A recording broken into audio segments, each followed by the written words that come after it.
Très bien, monsieur le rapporteur, mes chers collègues, nous allons pouvoir procéder à notre deuxième audition du jour, au cours de laquelle nous allons entendre notre collègue sénatrice, madame Jacqueline Eustache-Brinio. Nous lui présentons nos excuses pour notre retard. Nous avions une audition avec des préfets, et vous savez que ce sont des sujets, pour cause, qui sont voilà, en plus voilà, qui connaissent bien le sujet, et donc ce qui explique notre retard. Merci de votre compréhension. Et également, merci de votre venue au Palais Bourbon. Notre commission d'enquête a souhaité vous inviter à participer à nos travaux au titre de plusieurs de vos rapports, dont celui de 2020 sur la radicalisation islamiste, qui permettait de mesurer l'ampleur de ce phénomène dans des pans divers et importants de notre société, ainsi que le rapport d'évaluation de la loi confortant le respect des principes de la République, loi de 2021, et ce rapport d'évaluation a été publié en 2024, qui porte un regard quand même assez critique sur les résultats obtenus par rapport à cette loi, puisqu'il a pour sous-titre « Tout reste à faire ». Vaste programme, c'est moi qui l'ajoute. Je vous poserai quelques questions en guise d'introduction à nos travaux, et je vous proposerai un propos liminaire d'une dizaine de minutes, puis le rapporteur ainsi que les collègues qui sont nombreux ici pourront aussi poser leurs questions. Comme vous le savez, nos travaux portent sur les mouvements islamistes en France et leur stratégie pour nouer des liens avec des formations politiques, avec les élus nationaux locaux.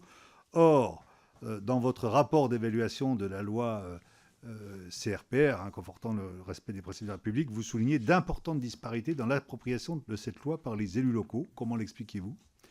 Les élus, vous semble-t-il, suffisamment sensibilisés à l'influence des mouvements islamistes sur leur territoire? Et vous aviez émis aussi un certain nombre de propositions dans votre rapport. Où est-ce qu'on en est? Est-ce que vous avez un suivi de la mise en œuvre de ces propositions, à la fois en termes quantitatifs et qualitatifs? Vous considérez notamment qu'il serait nécessaire d'étendre le délit de séparatisme prévu par l'article 433-3-1 du Code pénal. C'est un point sur lequel aussi vous pourriez apporter un éclaircissement important pour voir si c'est une suggestion effectivement qui pourrait être intéressante. Je vais voilà, vous laisser maintenant donc faire ce propos liminaire avant que nous passions à des questions plus précises. Chers collègues, vous avez la parole. Merci infiniment. Alors, merci de me recevoir. Merci de m'auditionner dans le cadre de ces travaux. Juste pour replacer un peu le contexte des travaux que j'ai faits, moi j'ai été élue locale puisque j'étais maire d'une ville du Val d'Oise et j'ai eu à titre personnel à mener un combat très fort pour garder et préserver l'unité de ma ville face à ce qu'on appelait il y a 15 ans les barbus, qui ne sont plus des barbus aujourd'hui parce qu'ils ne portent plus de barbe, mais ils sont tout aussi dangereux. Et c'est vrai que c'est un sujet qui, pour moi, était essentiel. J'ai aussi, et je le dis parce que c'est mon contexte personnel qui fait que je travaille sur ce sujet depuis longtemps, j'ai travaillé pendant 25 ans dans un lycée professionnel d'Argenteuil, donc on voit bien quel genre d'élèves on accueille, et j'ai vu les choses évoluer. Et c'est aussi pour ça que je travaille sur ce sujet, parce que moi je suis un pur jus de l'école républicaine, et je pense que c'est ce que nous devons préserver aujourd'hui. Donc c'est vrai que j'ai fait ce rapport, cette commission d'enquête que vous avez nommée et citée, Monsieur le Président, parce que Bruno Retailleau, quand il a vu un peu les expériences personnelles que j'avais, a souhaité que je travaille sur ce sujet. Parce qu'on n'a pas toute la même approche d'ailleurs de ce sujet fondamental pour la cohésion sociale de notre pays. Parce que d'abord, pour l'instant, il ne se vit pas de la même manière partout sur le territoire. Par contre, il ne faut pas se faire d'illusions. Il se vivra de la même manière dans les années qui viennent sur tout le territoire. Il ne faut pas se faire de soucis. Ce que nous vivons en région parisienne ou dans les grandes agglomérations, toute la France le vivra dans quelques années. Voilà. Donc ça, il faut vraiment que les élus en soient conscients. Donc c'est aussi pour ça que j'ai toujours essayé de m'engager sur ce sujet, parce que j'ai du mal à concevoir que des enfants sortent de la République à 4 ans et deviennent des adultes qui ne se sont jamais appropriés les codes et les règles de la République. Voilà. Donc sur la loi, alors je vais revenir sur vos questions, Monsieur le Président, puis on reviendra un petit peu après sur d'autres sujets. Sur la loi dite séparatisme, pourquoi nous avons été assez critiques quand le président de la commission des lois a souhaité qu'on fasse un peu un bilan, c'est que c'est probablement une loi technique essentielle qui a apporté en particulier au préfet des outils, pour essayer en particulier de surveiller l'origine des fonds, de pouvoir fermer provisoirement des lieux de culte, parce que c'est jamais définitivement. Donc il y a des outils qui existent aujourd'hui. Mais fondamentalement, sur l'entrisme au quotidien et sur cette volonté de séparatisme, il n'y a pas grand-chose. Je veux dire, par exemple, quand les associations ont juste une case à cocher en disant qu'ils s'engagent pour respecter les lois de la République, c'est juste une case à cocher et une signature à faire. Enfin, une fois qu'on a fait ça, ça n'engage à rien et on vérifie rien. Donc, il y a deux sujets, en fait. Il y a effectivement les outils qu'on a pour travailler, pour faire en sorte qu'on surveille mieux et différemment les associations en particulier, mais sur le quotidien et la volonté politique et ce qu'on aurait pu écrire autrement, il n'y a pas grand-chose. Parce que quand vous regardez un petit peu ce qui se passe dans notre pays, les choses ne changent pas. C'est-à-dire que quand vous avez un certain nombre de nos concitoyens qui vous disent, et je pense que vous êtes tous élus évidemment locaux, les députés, quand les gens vous disent « ma ville change, ma rue change, mon pays change », ça veut dire quoi derrière ? Ça veut dire qu'il y a des choses qui heurtent, qu'il y a des choses qui gênent, et que cette cohésion et cette manière de vivre qu'on a toujours eue, en tout cas dans ma génération, de vivre ensemble au-delà de nos religions, eh bien aujourd'hui, ce n'est plus vérifié partout. Et je pense qu'on a moi, je retravaille sur ce sujet encore aujourd'hui au Sénat, parce que je vais faire un rapport sur le sujet. Il y a un certain nombre de spécialistes, de chercheurs qui nous disent, et c'est pas fait pour me rassurer, la France, elle a 5 ans de retard sur la Belgique. Quand vous entendez ça, et je pense que vous pouvez interroger des lanceurs d'alerte, je vous donnerai des noms, et des chercheurs qui vous disent la France a 5 ans de retard sur la Belgique, il y a de quoi s'inquiéter quand même. Donc voilà, je pense que nous avons des outils, nous avons des moyens, nous avons quelque chose qui nous protège, qui est la laïcité, la bête noire des islamistes quand même, la laïcité. Et la laïcité, elle ne s'adjective pas. Il n'y a pas de laïcité ouverte, tolérante. La laïcité, on ne l'adjective pas. C'est la laïcité. Tout le monde doit avoir le même sens de la laïcité. Et pourquoi c'est important de se battre pour cette laïcité ? C'est d'abord, elle est émancipatrice pour la jeunesse. Elle retire, c'est une respiration en fait. Voilà. Et faire en sorte que les jeunes qui puissent faire comprendre aux jeunes que la laïcité est émancipatrice et leur permettre d'être des citoyens éclairés, ça me paraît essentiel. Donc on ne doit pas transiger sur ce sujet. Et donc, c'est vrai que ça me tient à cœur et je pense que nous avons une responsabilité politique au sens pur du terme pour dénoncer les choses, dire les choses. Alors effectivement, moi je fais partie de ces élus qui, il y a 15 ans, ont lutté fortement. Je fais partie des premiers élus probablement qui ont été menacés, surveillés, avec emploi du temps donné à la police, etc. Mais c'est pas grave. Ils jouent avec... ces islamistes qui veulent nous faire taire jouent avec cette espèce de volonté de nous faire taire et de nous faire peur.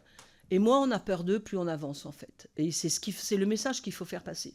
Moi, je suis un peu triste aujourd'hui de voir que beaucoup d'élus s'inquiètent sur la cohésion de leur ville, sur le fait qu'il y a de plus en plus de demandes, vous le savez mieux que moi, dans le sport. Bon, voilà, il faut qu'on en parle d'ailleurs du sport. Mais ils sont un peu perdus et parfois, ils ne maîtrisent pas non plus la manière de faire de ces gens qui sont très gentils, qui savent avancer, mais qui vous emmènent là où ils veulent aller sans que vous vous en rendiez compte. Et je pense qu'on a un vrai sujet, c'est de former les élus sur cet entrisme, de leur expliquer comment ils fonctionnent, de leur dire comment ils arrivent à leur fin avant qu'il ne soit trop tard. Moi, je vais vous le dire, je suis assez inquiète sur...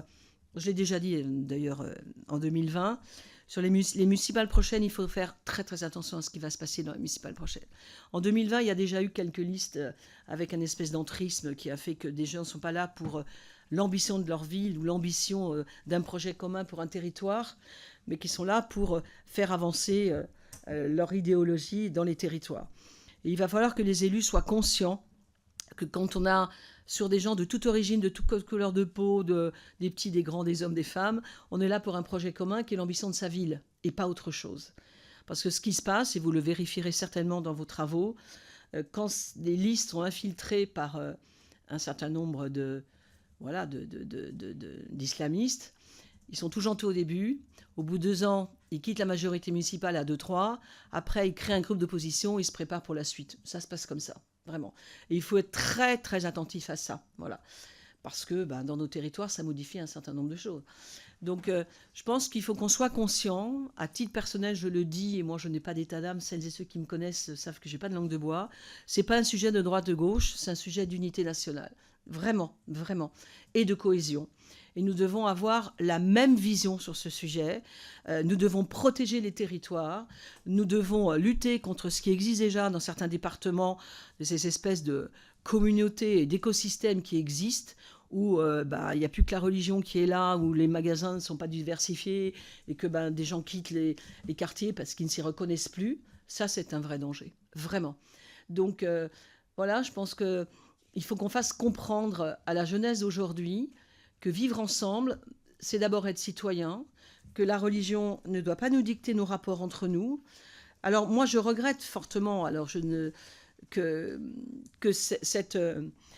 ce sujet soit exploité politiquement par certains, ça c'est clair, c'est une réalité. Ne pas le voir et ne pas le poser serait irresponsable. Je pense qu'un certain nombre d'élus veulent assigner à résidence les gens dans ce qu'ils sont pour en faire une clé électorale. Je le dis, c'est une réalité. Et je pense que nous ne devons pas assigner à résidence les gens dans nos cités, dans nos quartiers. On doit les aider à s'émanciper et à leur montrer qu'ils sont citoyens avant d'être religieux. Nous ne pouvons pas fonctionner tous ensemble si nous n'avons pas de règles communes qui sont faites sur « nous sommes citoyens ». Dans un pays laïque, la religion, c'est du privé. Et voilà, c'est essentiel pour l'avenir de notre pays.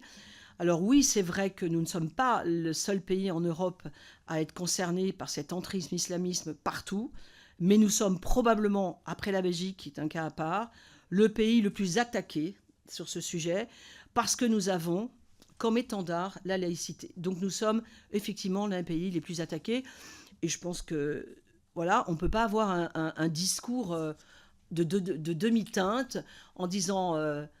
en ayant un discours, de fermeté tout en étant tolérant. Ça ne veut rien dire, personne ne s'y reconnaît.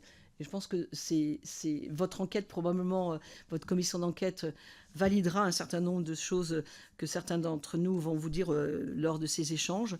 Mais je pense qu'il y a urgence à écrire et à dire les choses. Merci, chers collègues. Et c'est bien pour ça aussi que nous vous avons invité. Je vais laisser la parole à notre rapporteur pour qu'il pose ses questions.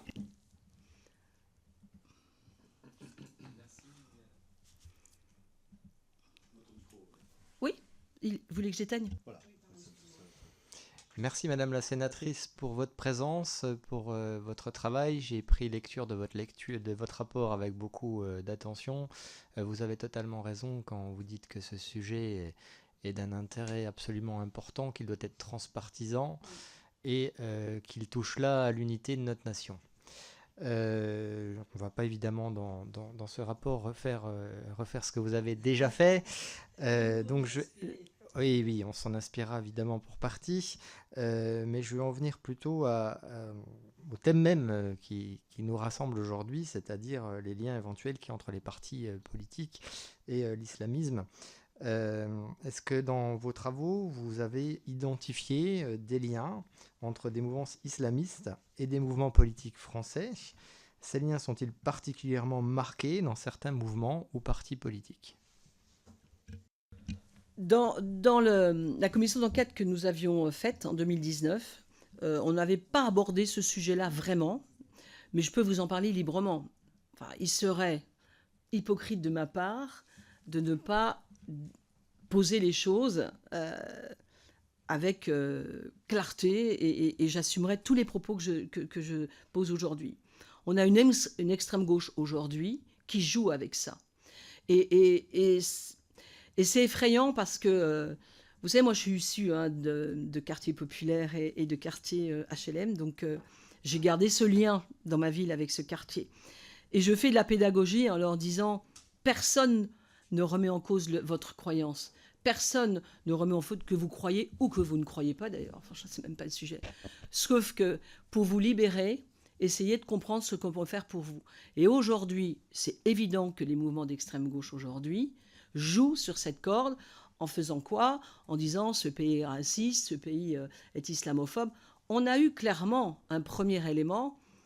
Vous savez, en 2019, moi j'ai fait voter une loi au Sénat qui n'a pas été validée à l'Assemblée nationale sur l'interdiction du voile par les accompagnatrices scolaires.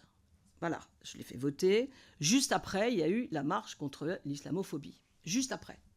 Ça a été un déclic, avec des élus de la République et les écharpes bleu, blanc, rouge quand même. Et ça a été terrifiant. Parce que l'islamophobie, je le prononce ici parce que c'est un mot que je refuse de prononcer, parce que c'est un concept qui a été inventé par les salafistes, qui a été inventé par les islamistes, qui consiste simplement à dire la France est raciste et n'aime pas les musulmans. Ce qui est quand même juste hallucinant. Parce qu'en fait, comment il fonctionne ? Il fonctionne par 3 étapes. La victimisation, la provocation et la communication. Ça, c'est quand on a compris ça, on a compris comment il fonctionne en fait.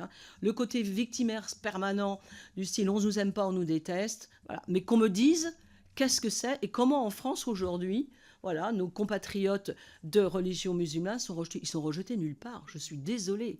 Je suis désolée. C'est un concept inventé pour montrer les gens les uns contre les autres. On a la même chose avec certains mouvements à Grenoble, avec les hijabeuses, le burkini, tout ça. Tout ça est fait pour... Alors, d'abord, c'est malsain parce que ça pousse les gens contre le reste de l'autre. C'est-à-dire qu'il y a un certain nombre de Français qui en ont tellement marre d'entendre parler ça, qui sont même plus dans je vais essayer de comprendre ce qui se passe. Donc ça, c'est très dangereux. Et effectivement, et je le dis et je l'assume, les mouvements d'extrême gauche jouent sur cette corde et c'est extrêmement dangereux. Je trouve ça extrêmement dangereux. C'est dangereux d'abord pour les populations qui sont victimes de cette exploitation politique de ce clientélisme électoral, parce que on ne peut pas appeler ça autrement. Voilà, je le dis, c'est vérifié. Moi, je suis élu de banlieue. C'est vrai que quand j'ai mené des combats, qui me tapait dessus ? La gauche et l'extrême gauche, en disant « vous êtes une méchante raciste ». Voilà. Sauf que ça n'a pas marché parce que les gens me connaissaient, donc voilà. Mais c'est très dangereux de faire ça, parce que ça fragilise à la fois cette cohésion sociale et ça assigne à résidence des gens qui n'ont pas besoin de ça. Vous savez, quand vous vivez un peu dans les villes où il y a ces quartiers populaires très sympas, il y a la police des mœurs et de la pensée, ça existe, je suis désolée. Moi, j'ai des femmes qui, chez moi, me disaient voilà, je suis musulmane, j'achète un sapin de Noël parce que mes gamins, ils veulent faire Noël parce que le sapin de Noël, ça n'a rien de religieux.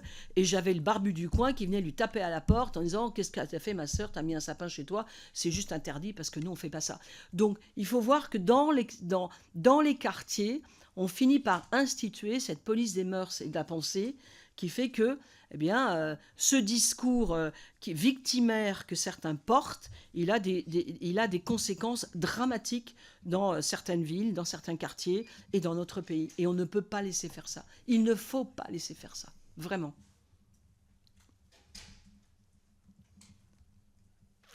Pardon. Merci beaucoup. Les travaux de la commission d'enquête sénatoriale font état de politiques d'accommodement à l'égard de mouvances religieuses radicales ainsi que de pratiques clientélistes. Pourriez-vous nous présenter les principaux cas que vous avez observés ? À quel point ces pratiques sont-elles répandues ? Comment peut-on les prévenir et les faire cesser, notamment dans la perspective des prochaines échéances électorales ? Oui, c'est un peu ce que je vous ai dit au début. C'est vrai que dans certaines villes, je pense que vous êtes au courant, enfin vous avez déjà vu ou vérifié ça, vous avez quand même des élus qui, pour gérer par exemple les problèmes de sécurité, les problèmes d'unité, les problèmes d'émeute, plutôt que d'appeler la police, ils vont voir les imams. C'est une réalité. C'est une réalité. Ça s'est passé dans des villes que vous connaissez. Ça, c'est juste insupportable. On remercie les imams avant de remercier la police lors de conflits ou d'émeutes. Je suis désolée, c'est pas le rôle des élus. Donc, quand j'appelle accommodement, c'est-à-dire qu'on donne dans nos villes la place à une religion. Moi, je vais vous faire rire, mais par provocation, moi, ça ne me serait pas venu à l'idée d'aller chercher le curé chez moi si j'avais eu des émeutes. Bon, voilà. Mais là, on va chercher les imams en disant, écoutez, on compte sur vous pour régler. Non, ça ne marche pas comme ça, la République. Ça ne marche pas comme ça. Donc c'est en ça que je dis qu'il y a des accommodements, il y a des choses qu'on ne doit pas faire, qu'on ne peut pas faire, parce que c'est irresponsable. Et je veux dire, ça remet en cause même notre manière de fonctionner. Vous voyez ce que je veux dire ? Donc ça, voilà. Donc je pense qu'il faut que... Et pourquoi je veux revenir sur la formation des maires, c'est que, et je le redis une nouvelle fois ici, je pense que toutes les associations de maires ou les associations d'élus locaux doivent prendre ce sujet comme une priorité aussi dans leur... formation pour les élus, je pense, vraiment. Parce qu'il y a plein d'élus qui ne voient pas les choses venir ou qui vont les voir trop tard, ou qui sont un peu dans le déni. Et l'idée, c'est pas de les accuser, c'est de leur dire « Soyez attentifs à ce qui se passe dans vos communes. Soyez attentifs. » Parce que le jour où viendrez vous dire que vous êtes un peu dépassé, ça sera trop tard. Vraiment.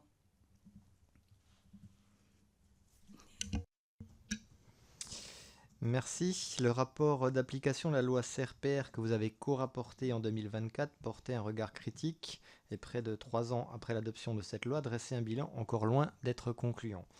Vous êtes revenu sur les constats lors de vos propos liminaires.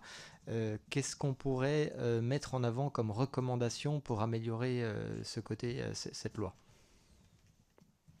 Cette loi, comme je l'ai dit tout à l'heure, qui est très technique, elle n'a rien réglé dans le quotidien en fait. Elle n'a rien réglé parce que d'abord, c'était peut-être pas la volonté de le faire comme ça. C'était un premier pas. Hein. Je pense que qu'elle ait existé cette loi, c'est pas par hasard non plus. Hein, en 2021, enfin voilà, elle constatait quand même des choses. Après, il faut aller plus loin. C'est-à-dire que dans le quotidien, dans notre quotidien, rien n'a changé. Ça veut dire qu'il y a des choses à écrire pour le sport. Pour l'école, ça a un peu bougé. D'ailleurs, je vais le dire, M. Attal, quand il a fait sa circulaire sur l'abaya, c'était pas par hasard. Et il l'a bien fait. Hein. Vraiment, j'ai applaudi des deux mains. C'est que malgré la loi CPR, comme vous dites, l'abaya commençait à rentrer dans les lycées et il a fait une circulaire qui d'ailleurs, comme je le disais tout à l'heure, hein, ça a bousculé, mais ça n'a pas bousculé tant que ça. C'est-à-dire que quand les républiques s'imposent, quand la règle s'impose, tout le monde la respecte. Et je pense que on s'aperçoit que si on n'écrit pas les choses petit à petit, de manière claire, dans le quotidien, rien ne reculera. Rien, rien. Les lois ne suffiront pas. Les lois qui permettent aujourd'hui de vérifier l'origine des fonds, qui permettent de fermer des lieux de culte sur des problèmes sanitaires ou de sécurité, tout ça c'est bien joli, mais ça ne suffira pas. Je pense qu'il faut que dans notre manière de vivre, dans notre mode de fonctionnement ensemble, nous imposions des choses. Et quand je dis imposer, je le dis délibérément. C'est que ça peut heurter, ça fera probablement bouger les lignes, ça heurtera, mais une fois que c'est réglé, c'est réglé. Et, et le texte sur l'abaya, il a été très clair sur ce sujet. Il a heurté, il a bousculé, mais tout le monde s'y est... Voilà. Donc, dans les secteurs de la société, que ce soit le sport, l'école, les hôpitaux, enfin voilà, les hôpitaux, il y a du boulot dans les hôpitaux, hein. Il y a quand même il y a des revendications dans les hôpitaux qui sont insupportables en France en 2025. Quoi. On n'accepte pas le médecin qui est là parce que c'est un homme et que c'est pas une femme. Enfin voilà, je veux dire, les hôpitaux, c'est un vrai sujet quand même. Hein. Donc on a si vous voulez, ce que j'ai envie de vous dire, c'est que au quotidien, on n'a pas suffisamment armé la République. Voilà. Les fédérations sportives, elles doivent aussi aujourd'hui s'approprier ce sujet et écrire des choses. Le sport, c'est le lieu où les enfants de la République partagent des moments, sincèrement. Hein, le club de foot, le club de, je sais pas, de basket, de danse, on partage des choses en commun. Et la religion, elle ne doit pas être là. Et aujourd'hui, il y a des revendications religieuses dans le monde du sport, dans les toilettes, voilà. Enfin, il y a des sujets. Vous y avez travaillé, c'est juste hallucinant d'arriver à ça. Donc, il faut imposer des règles. Quand je dis imposer, je fais exprès. Imposer des règles. Et moi, je suis très dure avec ça. Sur le sport, voilà, il y a la loi Savin qui est passée au Sénat, ce qui interdit le voile dans les compétitions sportives, qui n'est toujours pas passé à l'Assemblée malgré les engagements du gouvernement, mais c'est pas grave. Moi, je dis, c'est le sport ou le voile. On choisit dans la vie. Hein. Le sport, c'est un lieu neutre où on fait du sport ensemble sans marquer sa religion. Donc après, la vie, elle est faite de choix. Elle ne veut pas enlever son voile, mais on ne fait pas de sport. Enfin, moi, je vais jusque-là. Et vous verrez que ça va heurter au début, mais qu'après, tout le monde fera du sport. Voilà. Parce que le sport, c'est quand même un lieu de vie extraordinaire, avec des moments qu'on partage. Et je pense que quand on a envie de partager le sport avec ses copains ou ses copines, on y va, vraiment. Mais je pense que notre faiblesse au quotidien fait que tous ces islamistes et ces communautaristes passent au travers de notre faiblesse et notre gentillesse en permanence. Et nous sommes aujourd'hui à un point, parfois de non-retour, que j'espère pas vraiment de non-retour, mais on a ça devant nous comme ça aujourd'hui quand même. Vraiment. Merci. Dernière question me concernant. Vous avez observé notamment dans ce rapport des disparités territoriales dans l'application de la loi. Pourriez-vous préciser cette analyse et comment garantir l'appropriation par les pouvoirs publics de l'ensemble des outils disponibles ? Je pense que pourquoi on a constaté ces disparités, d'abord parce que tout le monde ne le vit pas de la même manière, clairement. Je pense que voilà, on vit pas les choses de la même manière, même si tout à l'heure je l'ai dit et je le répète, tôt ou tard tout le monde verra de la même manière.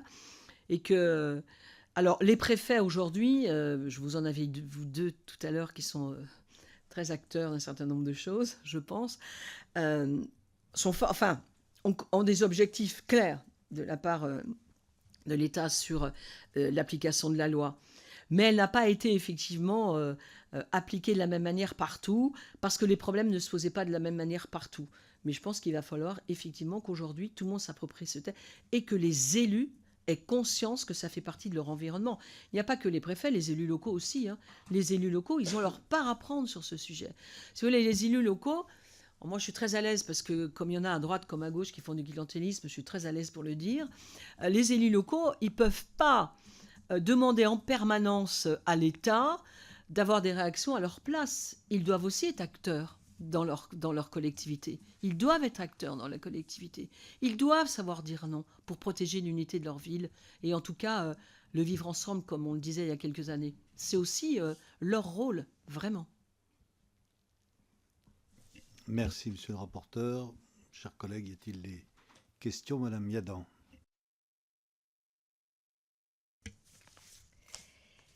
Merci beaucoup.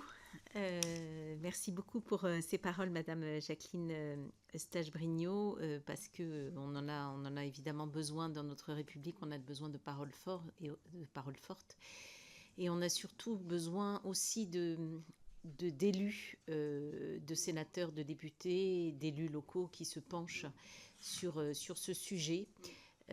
Pour rappeler à quel point la lutte contre l'islamisme n'est pas la lutte n'est pas une forme d'intolérance, mais est absolument nécessaire à la survie de notre démocratie. Alors, comme vous le savez, j'ai été aussi rapporteur d'une mission flash sur l'islamisme dans le sport, et j'ai eu droit évidemment à toutes sortes de qualificatifs. Et je suis d'accord avec vous pour dire que c'est la fermeté qui l'emportera. Je voudrais revenir avec vous sur 2 points. Le premier, c'est que vous avez dit à plusieurs reprises qu'il conviendrait de former les élus sur cet entrisme avant qu'il ne soit trop tard, et également tous les élus doivent prendre ce sujet comme une priorité dans leur commune. La question, c'est oui, mais est-ce qu'ils en ont la volonté ? Est-ce qu'on peut considérer que l'ensemble des élus fait montre d'une certaine naïveté pour certains, ou d'une faiblesse, ou peut-être d'une peur, ou est-ce que vous pensez quand même qu'il y a des élus qui adoptent de manière tout à fait consciente une idéologie pour être complices en fait de cet entrisme islamiste? Ça, c'est ma première question. Et ma deuxième question, c'est par rapport à la loi CPR, donc confortant les principes de la République, donc pour laquelle vous avez dit qu'elle avait quand même été utile, mais n'avait pas réglé les choses dans le quotidien et qu'il fallait sans doute l'améliorer. Ma question, c'est vraiment une question très, très ouverte, mais pourquoi depuis 2019, date du dépôt de votre rapport, enfin depuis 2021, puisque la loi date depuis de 2021, est-ce que vous avez eu à un moment donné l'intention de réfléchir à une proposition de loi pour faire suite à cette loi CPR? Et dans l'affirmative, pourquoi n'êtes-vous pas allé au bout en fait? Et est-ce que d'après vous, il faudrait légiférer en cette matière pour avancer, ou est-ce que ça ne passe pas par la loi? Je vous remercie. Merci. Alors, vous avez eu raison de poser la question des élus et de revenir sur la question des élus. Oui, il y a des élus qui sont complices parce qu'il y a du pur clientélisme. Oui, ils ne sont pas ignorants, mais c'est du calcul.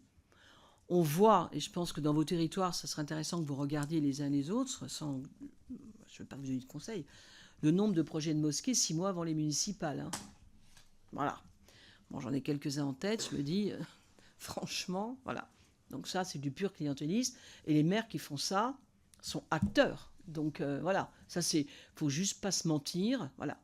Mais c'est pas la majorité non plus. C'est pas la majorité. Donc quand tout à l'heure je disais que c'était important que les élus aient conscience qu'aujourd'hui et demain, ils ne peuvent pas faire comme si ce problème n'existait pas chez eux ou à côté de chez eux, et peut-être plus tard chez eux. Je pense que je le dis parce que peut-être qu'il est encore temps de faire et de limiter, entre guillemets, un certain nombre de choses et de leur faire prendre conscience que c'est l'avenir de notre pays. Parce que un territoire, c'est un petit bout de pays, j'ai envie de dire. Hein. Et quand il y a un territoire, plus un territoire, plus un territoire, on voit bien que ça devient vite ingérable. Voilà. Donc ça, c'est très, très important. Et je rappelle et je le redis, je pense que ça, il faut en parler. Mais évidemment, la formation des élus, la formation des élus, le fait de leur faire comprendre comment cette islamisme fonctionne, ça ne remettra pas en cause celles et ceux qui sont complices et qui sont dans le clientélisme électoral du matin au soir et du soir au matin. Enfin, voilà. Donc ça, malheureusement, c'est un problème, mais ça veut dire qu'ils seront aussi responsables. Il faut les mettre face à leurs responsabilités, ceux-là. Vraiment, vraiment. Après, sur la loi, si vous voulez, on n'a pas dit qu'il ne fallait pas la faire. Hein. Vraiment, on a dit que dans le quotidien des Français, ça ne changeait pas grand-chose. C'est ça qu'on a voulu dire. Et que comme dans le quotidien des Français, ça ne changeait pas grand-chose, celles et ceux qui veulent écrire les lois de la religion avant les lois républiques, on continue à fonctionner. Ça les a pas gênés dans le quotidien. Vous voyez, c'est ça que je veux dire. Voilà, contrairement à la directive, voilà. Parce que c'est là-dessus qu'il faut qu'on travaille. C'est comment on arrête dans le quotidien cette espèce... Voilà, moi, bon, vous le savez, hein, bon, ça va peut-être pas plaire à tout le monde ici, moi je suis une combattante du voile, je trouve ça insupportable de voir toutes ces gamines voilées, parce qu'il faut arrêter de leur dire que si elles n'ont pas de voile, elles ne sont pas des bonnes musulmanes. Enfin, c'est quoi cette bêtise? Enfin, voilà, on a tous eu des copains, des copines à l'école, au lycée, voilà, qui étaient musulmans, qui pratiquaient, et les filles, elles savaient même pas. Et puis moi, c'est voilà, pourquoi je suis, alors je vais vous lire, c'est une petite parenthèse perso. Moi, quand j'ai enseigné dans mon lycée à Argenteuil, j'avais des filles qui ont combattu le patriarcat et la place du père et des frères, en disant, vous savez, Madame Eustache, nous on se bat, on prend des coups, parce qu'elles ont pris des coups, pour nos petites sœurs. Et je me dis, ces filles-là, les petites sœurs, quand elles doivent les voir, voilà. Et c'est ça le sujet, en fait. Le sujet, c'est... et moi, quand j'ai combattu mes barbus chez moi, c'est les femmes qui venaient dire, on est content de vous garder à la mairie parce que vous nous protégez. C'est des mots que j'aurais jamais pensé entendre dans ma vie d'élu. Donc ça, c'est une réalité. Les femmes, je fais la parenthèse sur les femmes parce que ils utilisent les femmes, en fait.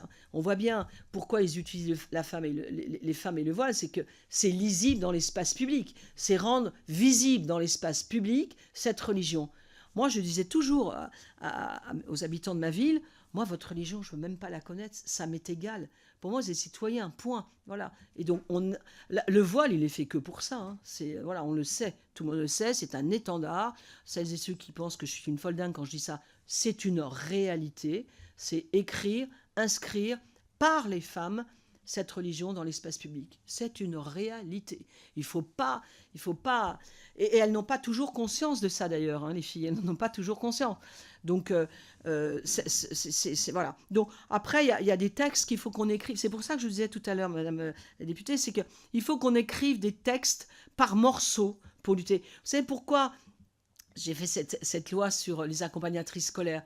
Je dis et je redis que les sorties scolaires sont du temps scolaire. Voilà. Et qu'on refuse qu'une maman vienne faire une activité scolaire dans l'école, hein, de la pâte à modeler avec un voile, mais on accepte qu'elle aille faire la sortie pendant 1 heure avec l'instit. C'est juste hallucinant. Pourquoi on lui interdirait... Voilà, vous voyez, c'est l'école qu'on a dans les murs et hors les murs. Il n'y a qu'une logique. Le temps scolaire, c'est 8h30, 16h30. Donc voilà. Donc je pense qu'il faut qu'on arrive à travailler ça, et puis peut-être aider ces femmes à se libérer de ce carcan, hein, qui est un carcan quand même. Voilà. Mais je pense qu'il faut qu'on arrive à écrire des choses qui, certes, gèrent de manière forte comment on peut essayer de lutter, et cette loi CPR l'a faite, sur les financements, sur ce qui se passe dans les mosquées, sur la surveillance des prêches, voilà. Mais ça ne suffit pas. Voilà. Il faut qu'on écrive petit à petit des choses, vraiment, pour bousculer au quotidien. Excusez-moi. Non, c'est très, très bien, chers collègues. Il nous reste encore 5 questions. Alors, on pourrait les prendre d'un coup, mais je vous propose que vous les posiez une par une et qu'il y ait la réponse à chaque fois. C'est plus dynamique, mais simplement, on va se... Et puis, on s'astreint aussi à un rythme dynamique. Je crois que tout le monde s'y retrouve, en commençant par Julien Audoul. Merci, Monsieur le Président. Madame la sénatrice, déjà, je tenais à vous remercier pour à la fois lucide et courageux, puisque vous avez une qualité qui, malheureusement, est trop souvent absente de la classe politique, c'est le courage. Vous avez évoqué effectivement votre proposition de loi pour l'interdiction des signes religieux pour les accompagnatrices scolaires. Je me rappelle qu'elle a accompagné aussi tout le débat à la suite de l'affaire du voile au Conseil régional de Bourgogne-Franche-Comté, qui a fait couler beaucoup d'encre pour malheureusement très peu d'avancées politiques et législatives. J'avais plusieurs questions.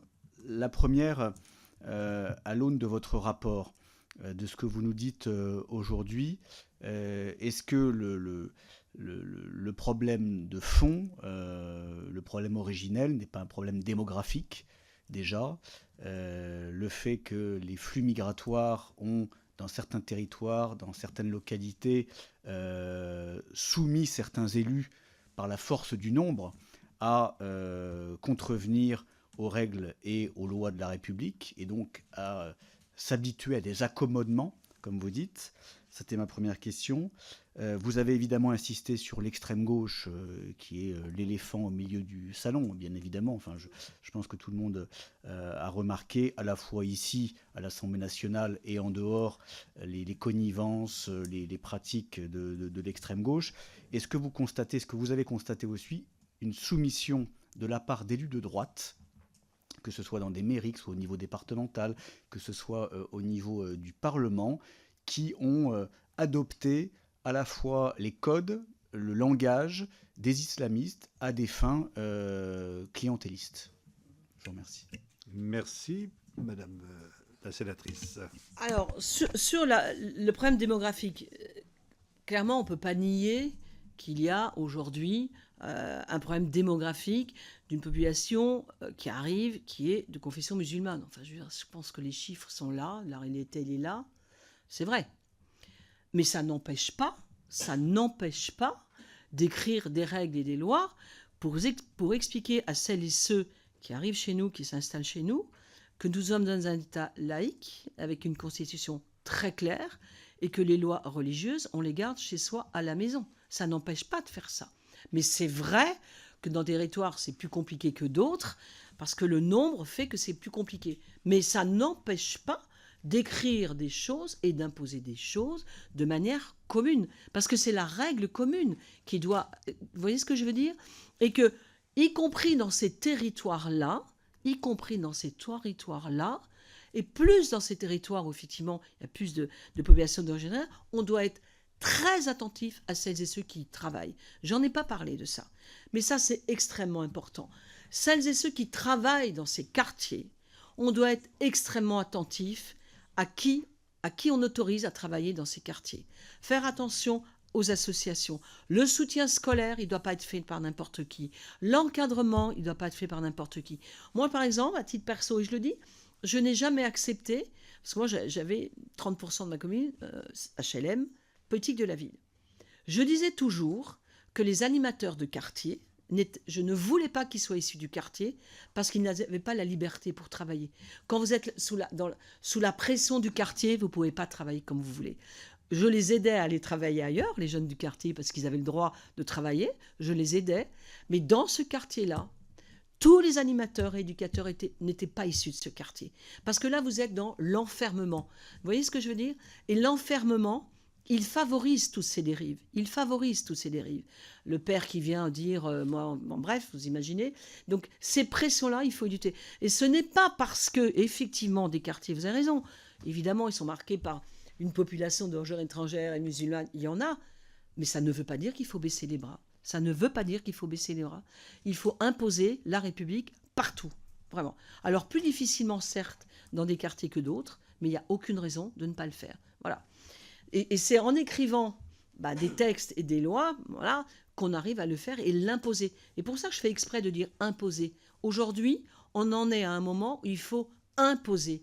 On ne négocie plus, on impose. Vraiment. Aujourd'hui, on en est là. La négociation on va y arriver, c'est fini, je pense. C'est terminé.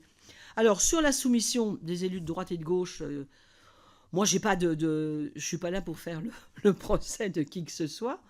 Mais j'ai l'honnêteté de dire qu'il y a des gens de droite et de gauche qui, voilà, peuvent ne pas lutter autant que ça serait souhaitable. Oui, certainement, certainement, il y en a. Mais je l'ai toujours dit ça. Donc, je suis très à l'aise pour le dire, y compris dans ma propre famille politique. Donc, je n'ai pas de souci avec ça. Et d'ailleurs, je ne me fais pas que des amis en disant ça. Mais ça m'est égal. Je peux me regarder dans la glace tous les jours. Merci, Madame la sénatrice. Monsieur Casterman. Merci, Monsieur le Président. Merci, Madame la sénatrice. Je voudrais réitérer notre admiration pour votre courage et votre détermination. Et je vous remercie aussi de venir éclairer cette commission d'enquête, à la fois par les travaux que vous avez pu mener au Sénat, on l'a rappelé, ce rapport, et puis aussi au travers de votre expérience courageuse en tant qu'élu local dans votre commune du Val d'Oise. Vous avez dû faire face à des menaces inqualifiables des islamistes. Je voudrais revenir juste sur ce constat que les réseaux islamistes utilisent des dispositifs dits paravents pour ouvrir des centres éducatifs et culturels qui deviennent progressivement des centres cultuels. C'est-à-dire ni plus ni moins que des mosquées ou des écoles coraniques en fait au bout du compte. J'ai un exemple très récent relaté par le Figaro qui concerne la commune de Givors. C'est une commune de 20 000 habitants au sud de Lyon, sur le territoire de laquelle une association islamique chiite pro-iranienne cherche depuis plusieurs années à construire un centre islamique qui regrouperait une école et une nouvelle mosquée. Cette organisation qui fait l'éloge de l'ayatollah Khomeini vient de se porter acquéreur d'une ancienne école désaffectée qui appartient à la commune, dans laquelle elle prévoit d'installer une école hors contrat Montessori et une association scout. Alors clairement, ces deux projets sont en fait des prétextes pour occuper un immense bâtiment qui permettra d'ouvrir une mosquée plus spacieuse, une école coranique et un centre culturel chiite en lien avec le régime iranien. Alors Madame la sénatrice, une question simple, mais au travers de vos travaux au Sénat, avez-vous pu constater des initiatives similaires sur la radicalisation islamiste? Avez-vous constaté une stratégie délibérée de recours à ces paravents pédagogiques permettant d'avoir accès plus facilement à des locaux détenus par des collectivités par exemple, ou même d'obtenir d'ailleurs des dispositifs de soutien de l'État comme des missions de service civique qui normalement ne peuvent bénéficier à des associations culturelles islamiques? Et si tel était le cas, comment les prévenir, à la fois par de la prévention auprès des élus et des sanctions pour les élus qui se rendraient complices ou coupables de ce genre d'action ayant connaissance des projets de ces dites associations? Merci, cher collègue. Madame la sénatrice. Le projet de Givors, je ne le connais pas particulièrement, mais c'est un exemple parmi d'autres. Ouais. Aujourd'hui, la loi CPR, elle a quand même donné des outils au préfet pour surveiller ce qui se passe aujourd'hui, et elle peut faire fermer. Aujourd'hui, là, clairement, sur ces sujets-là, il y a quand même des choses qui sont claires. Sachant aussi que, et c'est le Sénat qui l'avait rajouté, ces lieux de culte, ils doivent faire l'objet de permis de construire, qui doivent être validés par le préfet, qui les regarde également. C'est un sénateur de Seine-Saint-Denis qui avait rajouté ça dans la loi, je me rappelle très bien. Aujourd'hui, c'est quelque chose, voilà, on peut regarder. Et puis, on peut le faire fermer, parce qu'aujourd'hui, les préfets sont très attentifs à ce qui se passe dans ces lieux, en particulier sur l'égalité homme-femme. Bon, parce qu'on ne peut pas dire que ce soit des exemples d'égalité homme-femme, ces lieux-là, quand même. Donc, aujourd'hui, dans la loi CPR, il y a des outils. Après, si la ville de Givors a vendu son propre bien pour ce genre de projet, il faut juste penser qu'elle aurait peut-être pu y réfléchir avant par rapport au devenir de ce que ça va... Parce que ça pose tôt ou tard des problèmes dans une ville comme celle-là. Donc aujourd'hui, sincèrement, il y a des outils pour regarder, faire fermer et ne pas autoriser. D'ailleurs, sur ce projet-là, je ne sais pas quelle est l'avancée de ce projet. Il y aura certainement le préfet qui va regarder l'origine des fonds, comment, voilà, il peut faire retarder le préfet aujourd'hui. Dans le Val d'Oise, moi j'ai eu des projets qui ont été retardés d'1 an, des projets qui n'ont pas abouti, parce que le préfet est très attentif à comment tous ces projets se financent. Parce que la clé, elle est là aussi. Voilà. Donc il faut être très attentif à ce qui va se faire dedans, le permis de construire, comment les locaux sont prévus. Je pense qu'aujourd'hui, on a des clés, on a des outils quand même pour le faire. Vraiment. Je ne dis pas que ça va tout régler, mais en tout cas, il faut y être attentif. Puis après, le maire de Givors, il faut aussi qu'il réfléchisse et qu'il prenne ses responsabilités sur le sujet. Voilà. Parce qu'après, rien n'empêche un maire de faire des commissions de sécurité. Enfin, voilà, c'est aussi comme ça que moi, j'ai fait fermer des trucs. Vous faites des commissions inopinées, c'est le pouvoir du maire, et vous allez faire rien, vous pouvez faire fermer. Clairement. Moi, j'ai fait fermer un lieu chez moi, où je me suis rendu compte qu'une maison était transformée. Il y avait un lieu de prière qui recevait 100 personnes, ça pouvait s'écrouler tout. Le lendemain, je leur ai dit, je ferme. C'était fermé le lendemain. Voilà. Merci. Mais voilà. Et juste par rapport au service civique, si. Le service civique, il faut être extrêmement attentif à qui on donne dans les marchés publics le service civique. Moi, j'ai eu le cas chez moi, on avait donné, voilà, c'était, comment dirais-je, un prestataire qui devait on devait faire du porte-à-porte pour prévenir sur comment trier les liens. Je me suis aperçu que les mômes qui faisaient du porte-à-porte, elle avait la baillette totale. Tu vois. Donc le soir même, c'était terminé. Et j'ai convoqué l'association en disant, mais c'est quoi ça? Service civique. Enfin, c'est vrai. Nous, on a eu des jeunes du service civique qui allaient expliquer ce qu'était le service civique dans les écoles avec la baya quand même, hein, il y a quelques années, il y a 5 ans de ça. Vraiment. Donc le service civique, c'est une clé aussi. Hein. Il faut, je ne sais pas si vous allez travailler là-dessus, mais c'est très très important de savoir à qui on donne et comment on vérifie que le respect du service civique, qui est quand même, voilà, c'est la République, hein, le service civique. Donc ça, il y a un vrai sujet. Nous passons à la Pardon. question. Non, c'était très important d'évoquer ce sujet que nous n'avons, à ma connaissance, pas encore évoqué dans nos débats. Donc c'était très utile de le faire. Oui, merci, chers très collègues. Utile. Mais comme le temps est contraint, Je suis désolée. c'est moi qui suis désolé d'inviter M. Dragon à poser ces questions en termes dynamiques.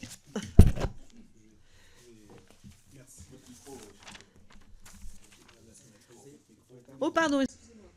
Merci, Monsieur le Président, Monsieur le rapporteur. J'emboîte le pas à mes collègues pour saluer bien évidemment vos travaux et votre courage et votre détermination sur le sujet qui nous occupe aujourd'hui.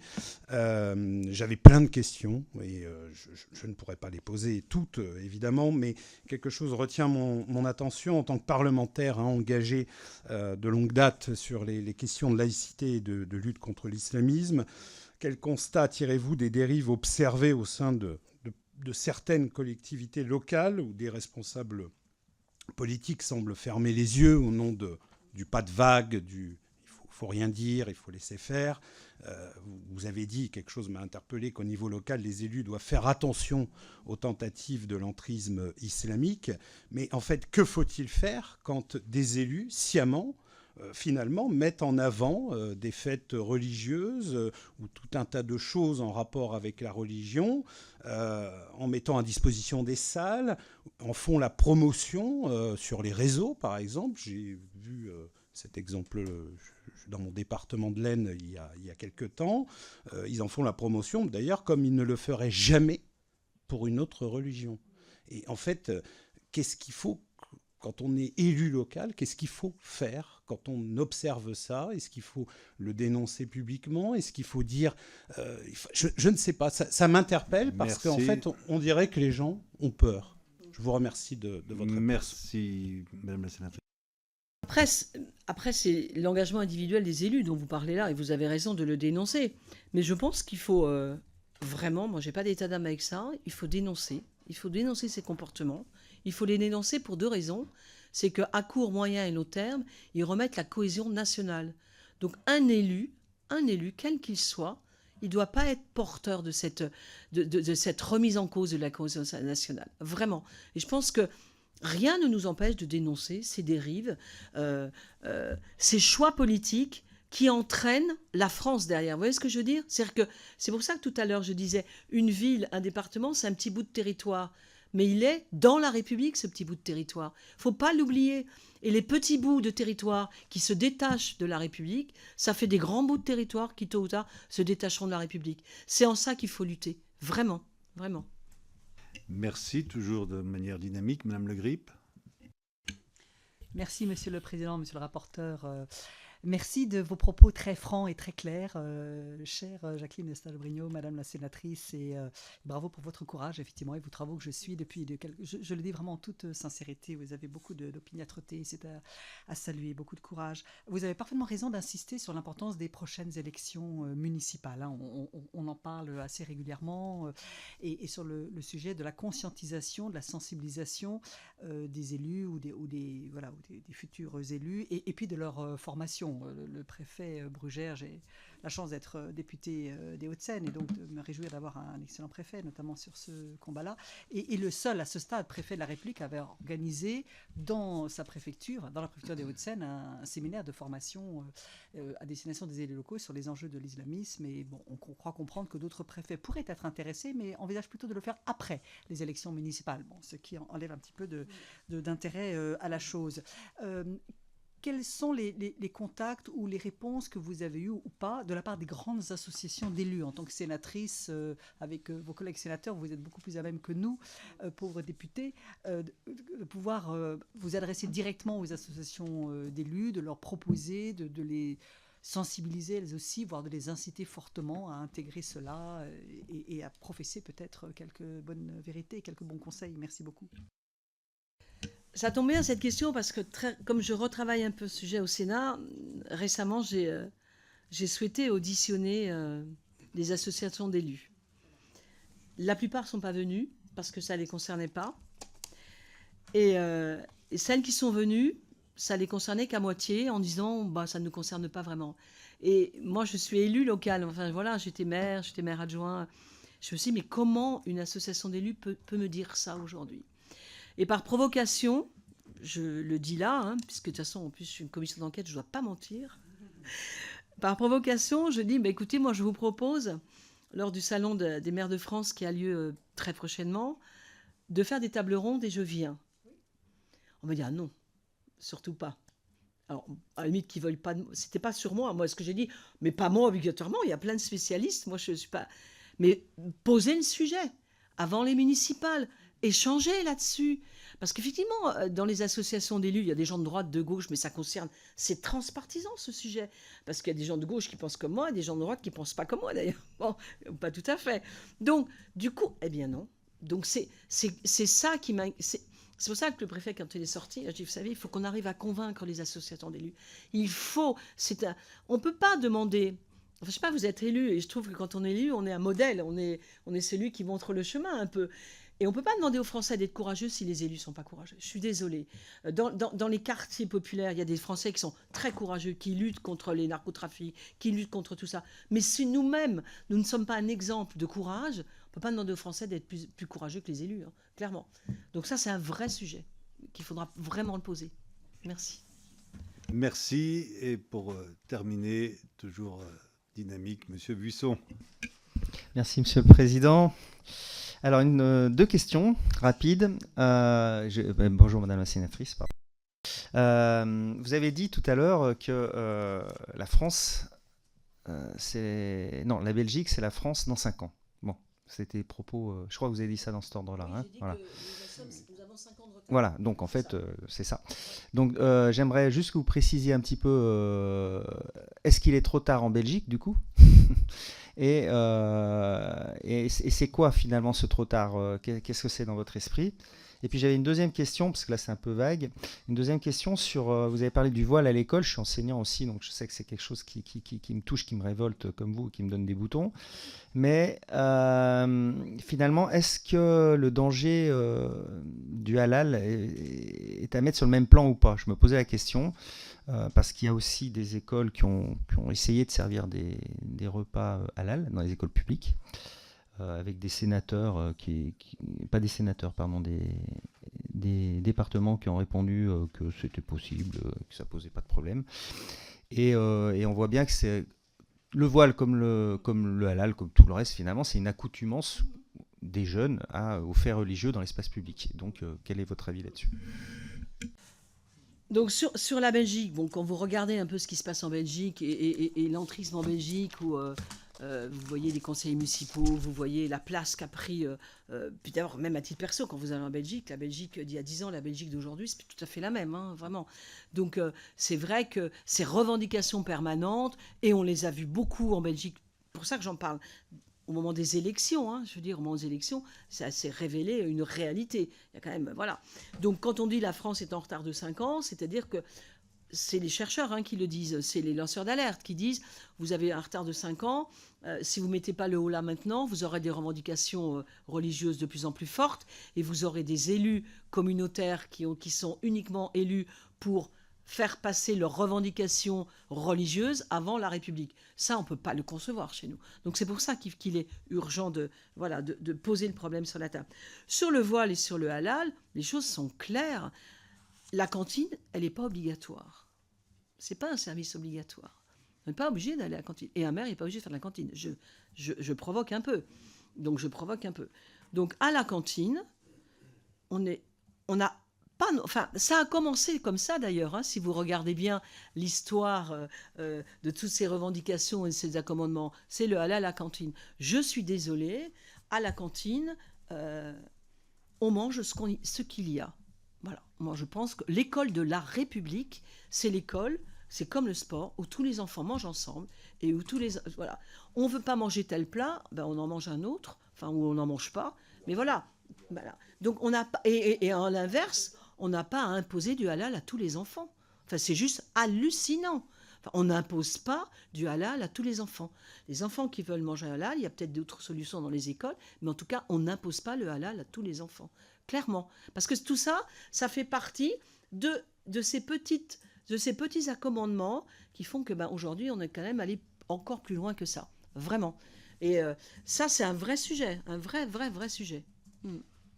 Merci Madame la Voilà. sénatrice pour cette audition. Je crois qu'on a Merci eu à vous. effectivement, on a d'une part une audition qui nous attend, il y a une motion de rejet de l'autre côté, donc vous voyez qu'à l'Assemblée on ne travaille pas autant qu'au Sénat, mais presque. Ah si, j'ai jamais dit ça moi. Hein. Non, c'est pas ce Je que j'ai dit. m'autoriserai pas à En tout dire cas, une on a eu une audition très dynamique à l'image de votre personnalité et de votre Merci. rapport. On vous remercie Merci. encore une fois d'être Bon là. courage. Je fais une suspension de Bon séance courage pour à tous. Au revoir à tous. Au une revoir. minute. Merci. Je vous Au remercie. revoir.